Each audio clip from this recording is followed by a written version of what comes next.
बीड जिल्ह्यामध्ये मे महिन्यामध्येच पेरणी योग्य पाऊस झालेला आहे, परंतु शेतकरी मात्र पेरणीसाठी कोणतीही घाई करताना दिसत नाही आहेत। सध्या बियाणे खरेदीसाठी शेतकरी बाजारात येत असले तरी पेरणीसाठी 7 जूनचाच मुहूर्त असल्याचं शेतकऱ्यांकडून सांगितलं जात आहे।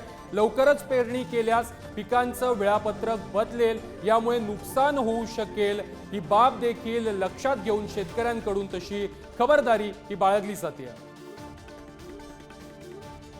बीड जिल्ह्यात गेल्या 8 ते 10 दिवसापासून अवकाळी पाऊस हजेरी लावतोय। या पावसामुळे आता शेतकरी देखील कामाला लागलेत। अनेक ठिकाणी मशागतीची कामे खोळंबली असली तरी ज्या शेतकऱ्यांनी वेळेवर नियोजन केलं होतं ते आता पेरणीच्या तयारीला लागलेत, परंतु वेळापत्रक मात्र बिघडू नये म्हणून सध्या तुर्तास ही पेरणी होणार नसल्याचं शेतकरी सांगतात। कारण जर आता पेरणी केली तर पुढे पावसाच्या काळात पिकाची काढणी येईल आणि पिकाचं नुकसान होऊ शकतं, हा धोका शेतकऱ्यांनी ओळखलाय। आणि त्यामुळे आता जरी पेरणी योग्य पाऊस झाला असला तरी पेरणी मात्र उशिरा होणार असल्याचे संकेत मिळत आहेत। आपण सध्या बीड शहरातील मोंढा परिसरात आहोत। या ठिकाणी आता शेतकऱ्यांची गर्दी वाढू लागली आहे। व्यापारी जे आहेत त्यांनी तयारी करून ठेवली आहे, वेगवेगळ्या बी बियाण्यांचा स्टॉक या ठिकाणी केलेला आहे। आपल्यासोबत काही शेतकरी आहेत, आपण जाणून घेऊ नेमकं कशा पद्धतीने काय सांगाल।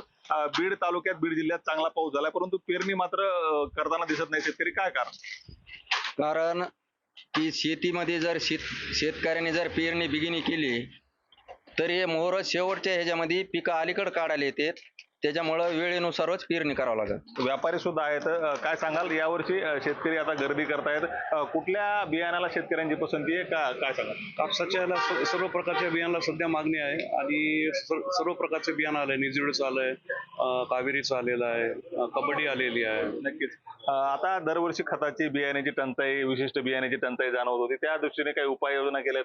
नाही, आता मागेल त्याला सर्व बियाणं आता मिळणार आहे पूर्ण, आणि तसा पूर्ण आता साठा दुकानात आहे पूर्ण।